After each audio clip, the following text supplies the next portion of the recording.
പർദ്ദയൊക്കെ ഇട്ട് പുള്ളി കവേർഡായിട്ട് നടന്ന ഒരാളാണ്. അപ്പോൾ അതൊന്ന് സ്പോർട്സിലോട്ട് ഇറങ്ങുമ്പോൾ എന്തായാലും ഫിസിക്കൽ അപ്പിയറൻസ് മൊത്തത്തിൽ മാറേണ്ടി വരും, ഡ്രസ് കോഡെല്ലാം മാറേണ്ടി വരും. ഓരോ ചാമ്പ്യൻഷിപ്പിലും പോയി മെഡൽ അടിച്ച് വരുമ്പോൾ തന്നെ ഈ പറയുന്നവർ ഓരോരുത്തരായിട്ട് ഇങ്ങനെ ബാക്ക് അടിച്ച് പോവാണ്. അപ്പോൾ പെട്ടെന്ന് പോലീസിൽ കയറ്.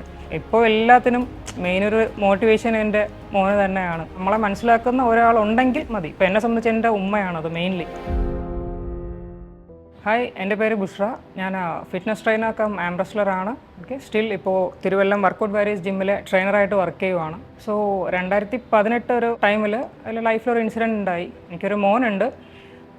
മോനൊരു വയസ്സാവുന്നതിന് മുന്നേ സെപ്പറേറ്റഡ് ആവുന്നൊരു ഇൻസിഡൻറ്റ് ഉണ്ടായി. ആരെ ഡിപ്പെൻഡ് ആവാണ്ട് എനിക്ക് അവൻ്റെ കാര്യം നോക്കണം എന്നുള്ളൊരു ഇതുണ്ട്. അപ്പോൾ എനിക്ക് സ്പോർട്സ് ഫീൽഡിലാണ് കഴിവുള്ളത്. അത്യാവശ്യം നല്ല ഫാറ്റ് ആയിരുന്നു ആ ടൈമിൽ. അപ്പോൾ ഫാറ്റ് ലോസ് ചെയ്യണം, അതുപോലെ പോലീസിലോട്ട് കാരണം വന്നിട്ടാണ് ഞാൻ ഇറങ്ങിയിരിക്കുന്നത്. അപ്പോൾ ആ ടൈമിൽ തന്നെ PSC ഞാൻ ചൂസ് ചെയ്യുകയുണ്ടായി. ഒട്ടും ഹോപ്പില്ലാത്തൊരവസ്ഥയായിരുന്നു. കാരണം ഫാമിലിയുടെ ഭാഗത്തു നിന്ന് വന്നൊരു നെഗറ്റീവ്സ് കാര്യങ്ങളെന്നൊക്കെ പറയുമ്പോൾ സ്കൂളിലൊക്കെ പഠിക്കുന്ന ടൈമിലും ഈ സ്പോർട്സിൽ ഡിസ്കസ് ത്രോ പിന്നെ ഷോർട്ട് പുട്ട് അങ്ങനത്തെ ഐറ്റംസിലൊക്കെ നമുക്ക് സെലക്ഷൻ കിട്ടി ഡിസ്ട്രിക്റ്റിലോട്ട്. അപ്പോൾ വീട്ടിൽ നിന്ന് പെർമിഷൻ ഒന്നും ഇല്ലായിരുന്നു. അപ്പോൾ ഞാൻ ഓക്കെ, കുഴപ്പമില്ല, നമ്മൾ അത്യാവശ്യം ബാക്ക്വേർഡ് കമ്മ്യൂണിറ്റിയാണ്, ഫാമിലിയാണ്, ഓർത്തഡോക്സ് ആണ്. അപ്പോൾ ഞാൻ പർദ്ദയൊക്കെ ഇട്ട് അങ്ങനെയൊക്കെ നടന്ന ഒരാളാണ്, ഫുള്ളി കവേർഡായിട്ട് നടന്ന ഒരാളാണ്. അപ്പോൾ അതൊന്ന് സ്പോർട്സിലോട്ട് ഇറങ്ങുമ്പോൾ എന്തായാലും ഫിസിക്കൽ അപ്പിയറൻസ് മൊത്തത്തിൽ മാറേണ്ടി വരും, ഡ്രസ് കോഡെല്ലാം മാറേണ്ടി വരും. അപ്പോൾ ഇത് തന്നെയാണ് ഏറ്റവും ഒരു പ്രശ്നം എന്ന് പറയുന്നത് ഫാമിലിയുടെ ഭാഗത്തു നിന്ന്. അപ്പോൾ അവർ പറഞ്ഞത് ഇതാണ്. പക്ഷേ എനിക്ക് കഴിവുള്ളത് സ്പോർട്സിലാണ്. അപ്പോൾ എനിക്ക് ഇപ്പോൾ എൻ്റെ കാര്യമല്ല, എനിക്ക് എൻ്റെ ഫെയിമോ അല്ലെങ്കിൽ എൻ്റെ ഇഷ്ടങ്ങളോ അതല്ല, ഇനി എൻ്റെ മോൻ്റെ കാര്യം നോക്കണം. അപ്പോൾ എനിക്ക് എൻ്റെ കഴിവിനൊത്ത് പോയേ പറ്റൂ.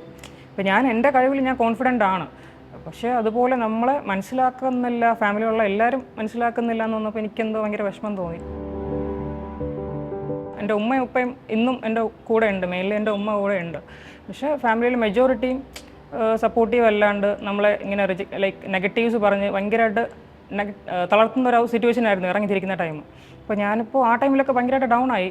ഞാൻ പലതവണ ചിന്തിച്ചു ഒന്ന് ബാക്ക് അടിച്ച് പോയാലോ, വേണ്ട, ഒന്നും വേണ്ട. പക്ഷേ അപ്പോഴൊക്കെ ഞാൻ എൻ്റെ മോനെ നോക്കുമ്പോൾ ഞാനൊന്ന് ഡൗൺ ആയി പോയ പിന്നെ അവൻ്റെ കാര്യം എല്ലാം പോവും, ആരും ഡിപ്പെൻഡഡ് ആവാണ്ട് അവൻ്റെ കാര്യം നോക്കണം എന്നുണ്ടായി. അപ്പോൾ ഞാൻ PSC പ്രിപ്പയർ ചെയ്യാൻ തുടങ്ങി. ഒരു ഗവൺമെൻറ് ജോബ് ഫോക്കസ് ചെയ്താണ് ഇറങ്ങുന്നത്. PSC പ്രിപ്പയർ ചെയ്തു. അതിൻ്റെ കൂടെ തന്നെ ഒരു പാർട്ട് ടൈം ജോബ് കൂടെ വേണമെന്നുണ്ടായിരുന്നു. കാരണം ഡെയിലി എക്സ്പെൻസ് കാര്യങ്ങളൊക്കെ ഉണ്ടാവും. അപ്പോൾ ഫിറ്റ്നസ് ട്രെയിനറായിട്ടൊരു കോഴ്സ് കൂടെ ഞാൻ അവിടെ ചെയ്യുകയുണ്ടായി. അവിടെ തന്നെ സ്വിമ്മിങ് ഇൻസ്ട്രക്ടറായിട്ടും അതുപോലെ ഫിറ്റ്നസ് ട്രെയിനറായിട്ടും സ്റ്റാർട്ടിങ്ങിൽ കയറുവാണ്. സ്റ്റാർട്ടിങ് സാലറി വന്നിട്ട് വെറും 2000 ഉണ്ടായിരുന്നുള്ളൂ എനിക്ക്. അവിടുത്തെ സാറ് ചോദിക്കുകയുണ്ടായി ഇങ്ങനെ റീസണൊക്കെ എന്താണ്, ലൈഫിലെ കാര്യങ്ങളൊക്കെ ചോദിച്ചു.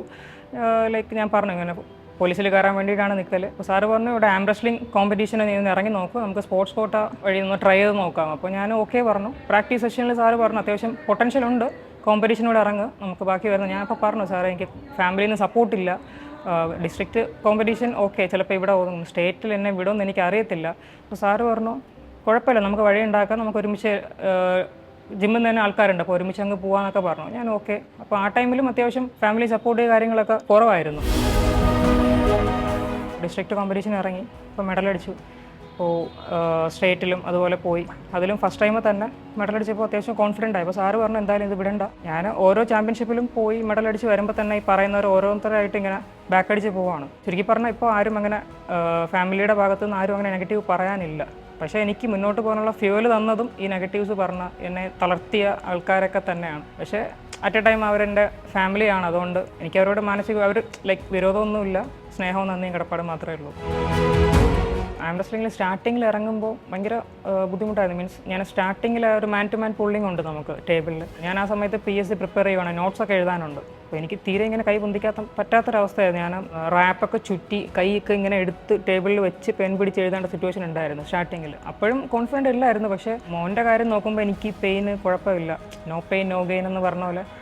ബട്ട് അത് വെച്ച് കമ്പയർ ചെയ്യുമ്പോൾ എന്താ പറയുക, ഇപ്പോൾ അത്യാവശ്യം പൊട്ടൻഷ്യൽ ആണ് ഹാൻഡിൽ. സ്റ്റിൽ ഞാനിപ്പോൾ ഒരു ഏഷ്യൻ പ്ലെയർ ആണ്. 3 times നാഷണൽസിൽ പോയി മെഡൽ അടിച്ചു. കഴിഞ്ഞ ഇയർ 2 ഗോൾഡ് ആയിരുന്നു നാഷണൽസിൽ. പക്ഷേ ഇപ്രാവശ്യം സിൽവറും ബ്രോൺസും ആയി. കുഴപ്പമില്ല, അത് നെക്സ്റ്റ് ടൈം തിരിച്ചു പിടിച്ചോളാം. കഴിഞ്ഞ വർഷം വരെ ഞാൻ 80 kg മത്സരിച്ചുകൊണ്ടിരുന്നത്. ഞാൻ ഇപ്രാവശ്യം ഒരു 10 kg ഡിഫറൻസിൽ 70 kg ഈ വർഷം ഡിസ്ട്രിക്റ്റ് തൊട്ട് മത്സരിച്ച് പോകുന്നത്. ഈ വരുന്ന വേൾഡ് കോമ്പറ്റീഷനും 70 kg കാറ്റഗറിയിലാണ് ഇറങ്ങാൻ നിൽക്കുക. ഡയറ്റിൻ്റെ കാര്യം പറയുമ്പോൾ കോമ്പറ്റീഷൻ ബിഫോർ ഒരു 3 month ഒക്കെ ആകുമ്പോൾ പക്ക സ്ട്രിക്റ്റ് ഡയറ്റായിരിക്കും. അത് ഷുഗർ കംപ്ലീറ്റ്ലി കട്ട് ഡൗൺ ആണ്, മാക്സിമം കട്ട് ഡൗൺ ആണ്. ദെൻ എന്താ പറയുക, ഫുഡ് ഇൻടേക്കിലേക്ക് സ്വീറ്റ് പൊട്ടറ്റോ, പിന്നെ അതുപോലെ സാലഡ്സ്, പിന്നെന്താണ് ഫാറ്റ് ലോസിനുള്ള ഫ്രൂട്ട്സ്, ക്വാളിറ്റി കാർബ്സ്, അങ്ങനെയൊക്കെയാണ് ഫുഡ് ഇൻടേക്ക് പോവുക. ഇതുവരെയുള്ള എക്സ്പീരിയൻസിൽ ഏറ്റവും ടഫായിട്ട് തോന്നിയിട്ടുള്ള ഒരു കോമ്പറ്റീഷൻ ഏഷ്യൻ ചാമ്പ്യൻഷിപ്പാണ്. കസാഖിസ്ഥാൻ പ്ലെയേഴ്സുമായിട്ട്. അവരത്യാവശ്യം എന്താ പറയുക, ടെക്നിക്കൽ വൈസും സ്ട്രെങ്ത് വൈസും ഭയങ്കര ഒരു ടോപ്പിലാണ്. അപ്പോൾ അവിടെ പാർട്ടിസിപ്പേറ്റ് ചെയ്തപ്പോഴാണ് എനിക്ക് മനസ്സിലായത് പ്രാക്ടീസ് ഇതുവരെ കൊടുത്തതും പോരാ, നമുക്ക് ഇനിയും കൊടുക്കണം എന്നുള്ളത്. അപ്പോൾ വേൾഡ് കോമ്പറ്റീഷനും എനിക്ക് തോന്നുന്നു ഇതുപോലെ സിമിലർ ആയിരിക്കാം. അപ്പോൾ അതിനനുസരിച്ച് ബ്രൂട്ടലായിട്ടാണ് ഇപ്പോൾ വർക്കൗട്ട് കാര്യങ്ങളൊക്കെ പോകുന്നത്. ഇത് ശരിക്കും മസിൽ സ്ട്രെങ്ത് എന്നതിലുപരി ടെൻഡൻ സ്ട്രെങ്ത് ആണ് നോക്കുക. ഇപ്പോൾ ശരിക്കും ഒരു എക്സാമ്പിൾ പറയുവാണ്, ഒരു ബോഡി ബിൽഡർ എടുക്കുവാണ്, അതുപോലെ ഒരു ആം റെസ്ലർ എടുക്കുവാണ്. ഫിസിക്കലി നോക്കുമ്പോൾ ബോഡി ബിൽഡർ നല്ല അത്യാവശ്യം മസിൽ മാസൊക്കെ ഉള്ള ഒരാളായിരിക്കും, ടെൻഡൻസ് വീക്കായിരിക്കാം. ഒരു ആം റെസ്ലറിനെ നോക്കുമ്പോൾ അവർക്ക് അത്യാവശ്യം മസിൽസ് കുറവായിരിക്കാം, ബട്ട് ടെൻഡൻസസ് നോക്കുമ്പോൾ അവർ അത്രയും സ്ട്രെങ്ത് ആയിരിക്കാം. ഒരു മാൻ ടു മാൻ പുള്ളിങ് ചെയ്യുമ്പോൾ ഉറപ്പായിട്ടും ആം റെസ്ലർ തന്നെ ആയിരിക്കും വിൻ ചെയ്യുക. അതിൻ്റെ റീസൺ ടെൻഡൻ സ്ട്രെങ്ത് ആണ്. പിന്നെ നമ്മളത് ശ്രദ്ധിക്കാണ്ട് ജസ്റ്റ് പുള്ളി ചെയ്യുവാണെങ്കിൽ ഇഞ്ചറി വരാൻ ചാൻസ് ഉണ്ട്. ഇപ്പോൾ ഞാൻ തന്നെ കോമ്പറ്റീഷന് പോകുന്ന ടൈമിലും ലൈവായിട്ട് ഇഞ്ചുറി കേസ് കണ്ടിട്ടുണ്ട്. ഇൻ കേസ് എൽബോസോ എന്തെങ്കിലുമൊക്കെ പൊട്ടാം, ഇൻ കേസ് പൊട്ടിപ്പോയാൽ അത് 1-1.5 വർഷം എടുക്കും ഒന്ന് സെറ്റായി വരാനായിട്ട്. മോനിപ്പോൾ അത്യാവശ്യം ഹാപ്പിയാണെന്ന് വെച്ചാൽ അവനും ഭയങ്കര ഹാപ്പിയാണ്. അവനും ഓരോ കോമ്പറ്റീഷന് പോകുമ്പോൾ പറയണം ജയിച്ചിട്ട് വരണം, മെഡൽ കൊണ്ടുവരണം എന്നൊക്കെ പറയും. അതുപോലെ അവന് റീസെൻ്റായിട്ട് എപ്പോഴും പറയും പെട്ടെന്ന് പോലീസിൽ കയറ്. ഇപ്പോൾ എല്ലാത്തിനും മെയിനൊരു മോട്ടിവേഷൻ എൻ്റെ മോന് തന്നെയാണ്. ഇപ്പോൾ ഓരോ ആൾക്കാർക്കും അവരവരുടേതായിട്ടുള്ള കഴിവുകൾ കാര്യങ്ങളൊക്കെ ഉണ്ടാവും. ഇപ്പോൾ അത് ഒരു 10 പേരുടെ ഒരു അഭിപ്രായം നമ്മൾ എടുത്ത് ചെയ്യേണ്ട ആവശ്യം ഒരിക്കലും ഇല്ല. അപ്പം നമ്മൾ നമ്മുടെ കഴിവിൽ വിശ്വസിക്കുക. അപ്പം നമ്മൾ എവിടെയാണോ വീണത്, എവിടെയാണോ ഫെയിലായത്, അവിടെ നിന്ന് നമ്മൾ തന്നെ എണീക്കണം. ഒരു സെക്കൻഡ് പാർട്ടിയെ മാക്സിമം ഡിപ്പെൻഡ് ചെയ്യരുത്, ഒരിക്കലും ഡിപ്പെൻഡ് ആവരുത്. ഇപ്പോൾ നമ്മുടെ കൂടെ ഒരു 1000 പേര് വേണമെന്ന് നമ്മൾ വാശി പിടിക്കുകയും ചെയ്യരുത്. നമ്മളെ മനസ്സിലാക്കുന്ന ഒരാളുണ്ടെങ്കിൽ മതി. ഇപ്പോൾ എന്നെ സംബന്ധിച്ച് എൻ്റെ ഉമ്മയാണത് മെയിൻലി. അതിലും ഉപരി നമ്മളെപ്പോഴും കോൺഫിഡൻ്റ് ആയിരിക്കുക. നമുക്കൊരു ഡ്രീം ഉണ്ടെങ്കിൽ അതിൽ പക്ക ഫോക്കസ്ഡ് ആയിരിക്കുക.